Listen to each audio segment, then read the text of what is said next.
నా పేరు మాలానందు, గ్రామం కన్మనూరు, 1వ వార్డు నెంబర్ని. నా వార్డున నిన్న శనివారం రోజున ఇందిరమ్మ ఇల్లు రుబ్బెన కటింగ్ ఉన్నందువలన ఆ ఇంటికి ముఖ్య అతిథిగా అని పిలవడం జరిగింది. ఆ ఇంటికాడ రుబ్బెన కటింగ్ చేస్తుంటే సర్పంచ్ భర్త సురేందర్ గౌడ్ అనే నా చేతిలోకి వెళ్ళి కత్తెర లాక్కొని నా మీద దాడి చేయడం జరిగింది.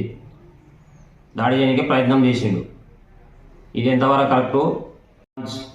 భర్త సురేందర్ గౌడ్, నువ్వు చేయడం కరెక్టు కాదు. అది మండల ప్రెసిడెంట్ చెన్నై సాగర్ అన్న చెప్పినందుకు ఆయన మీద అప్పుడు వార్తలు ఇచ్చి పేపర్ స్టేట్మెంట్ ఇవ్వడం ఎంతవరకు కరెక్టు? దళితులు రాజకీయ పరంగా ఎదుగొద్దా? ఏడ ఇండ్లు ఓపెనింగ్ చేయొద్దా?